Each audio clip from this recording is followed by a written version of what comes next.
How I'm fighting depression. I'm pretty sure I'm depressed, and I'm pretty sure I've been depressed for over 2 years now. Randomly on my Instagram feed, I got introduced to the book Feeling Good by David Burns from an Instagram post by Tom Bilyeu, the host of Impact Theory and the co-founder of the billion-dollar brand Quest Nutrition. Hopefully following what this book teaches will help cure me of depression. Feeling Good states that in a series of 5 studies, just simply reading a good self-help book like Feeling Good without any other therapy may be as effective as a full course of psychotherapy or treatment with the best antidepressant drugs. This treatment is called bibliotherapy. If this is really the case, I had to give the book a try. In the introduction of Feeling Good, Burns explains cognitive behavioral therapy and how you can learn to change the way you think about things, and you can also change your basic values and beliefs. And when you do, you will often experience profound and lasting changes in your mood, outlook, and productivity. Cognitive therapy is a fast-acting technology of mood modification that you can learn to apply on your own. It can help you eliminate the symptoms of depression and experience personal growth so you can minimize future upsets and cope with depression more effectively in the future. Benefits of cognitive therapy include 1. Rapid symptomatic improvement.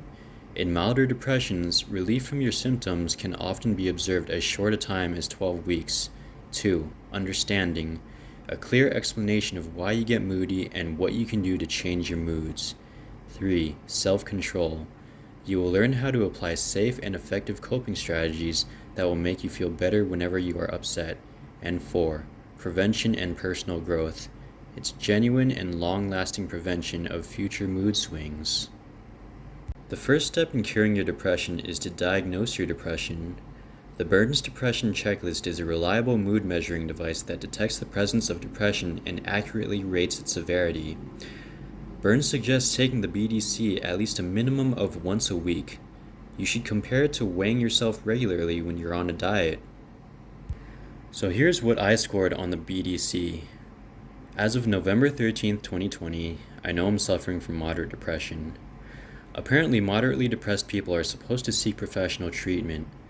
Now that I've read that in the book, I kind of want to change my answers to make it seem like I'm less depressed. Maybe I was overreacting a bit on the checklist the first time I did it. Anyhow, hopefully by reading this book, my score will be much lower.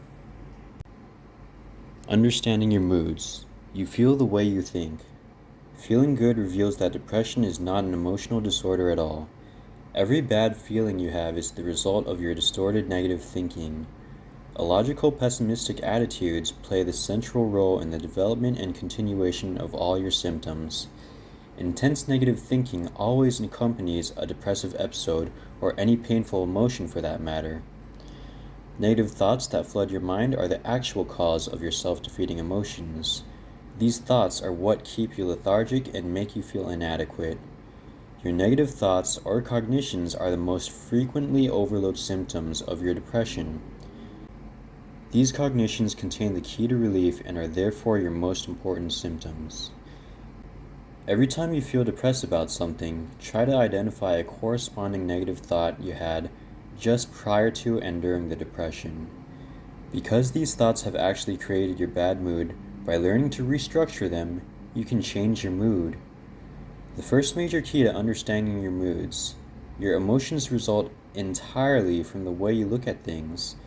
It's an obvious neurological fact that before you experience any event, you must process it with your mind and give it meaning. You must understand what is happening to you before you can feel it. If your understanding of what is happening is accurate, your emotions will be normal. If your perception is twisted and distorted in some way, your emotional response will be abnormal. Depression falls into this category. Read over the following list of 10 cognitive distortions that form the basis of all your depressions. Get a feel for them. Refer to it over and over. When you're feeling upset, the list will be invaluable in making you aware of how you are fooling yourself. The list of cognitive distortions include 1. All or nothing thinking. This refers to your tendency to evaluate your personal qualities in extreme black or white categories. For example, Because I lost the race for governor, I'm a 0. All or nothing thinking forms the basis for perfectionism. It causes you to fear any mistake or imperfection because you will then see yourself as a complete loser, and you will feel inadequate and worthless. This way of evaluating things is unrealistic because life is rarely completely either one way or the other. 2. Overgeneralization. You arbitrarily conclude that one thing that happened to you once will occur over and over again. 3. Mental filter. You pick out a negative detail in any situation and dwell on it exclusively, thus perceiving that the whole situation is negative. 4. Disqualifying the positive. The persistent tendency of some depressed individuals to transform neutral or even positive experiences into negative ones. You don't just ignore positive experiences, you cleverly and swiftly turn them into their nightmarish opposite. An example of this would be the way most of us have been conditioned to respond to compliments. When someone praises your appearance or your work, you may automatically tell yourself, they're just being nice. With one swift blow, you mentally disqualify their compliment. Whenever you have a negative experience, you dwell on it and conclude, that proves what I've known all along. In contrast, when you have a positive experience, you tell yourself, that was a fluke, it doesn't count. 5. Jumping to conclusions. You arbitrarily jump to a negative conclusion that is not justified by the facts of the situation. 6. Magnification and minimization. Magnification commonly occurs when you look at your own errors, fears, or imperfections and exaggerate their importance. My God, I made a mistake. How terrible, how awful. The word will spread like wildfire. My reputation is ruined.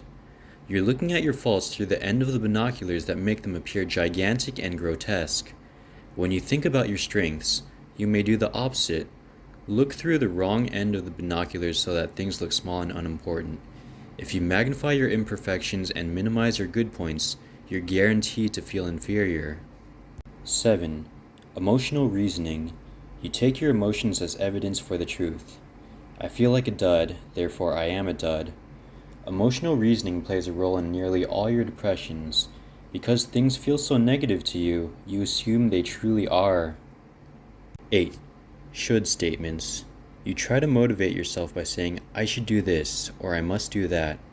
These statements cause you to feel pressured and resentful.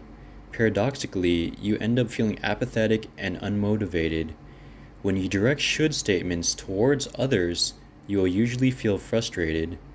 Should statements generate a lot of unnecessary emotional turmoil in your daily life. 9. Labeling and mislabeling. Personal labeling means creating a completely negative self-image based on your errors. It is an extreme form of overgeneralization. The philosophy behind it is the measure of a man is the mistakes he makes. There is a good chance you are involved in a personal labeling whenever you describe your mistakes with sentences beginning with, I'm A. For example, when you miss your putt on the 18th hole, you might say, I'm a born loser, instead of, I goofed up on my putt. When the stock you invested in goes down instead of up, you might think, I'm a failure, instead of, I made a mistake. 10. Personalization. You assume responsibility for a negative event when there is no basis for doing so.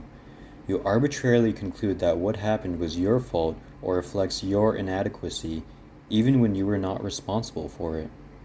As a physical therapist, I am extremely guilty of this.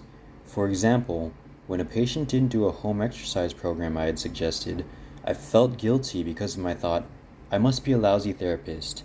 It's my fault that she isn't working harder to help herself. It's my responsibility to make sure she gets well. Personalization causes you to feel crippling guilt.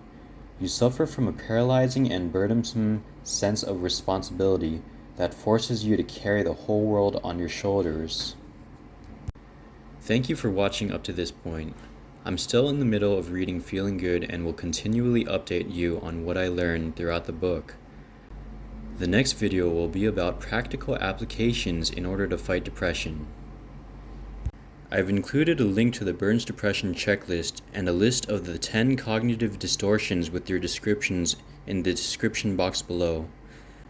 I've also included a link to a free 30-day trial membership of Audible Plus, where you can listen to Feeling Good yourself.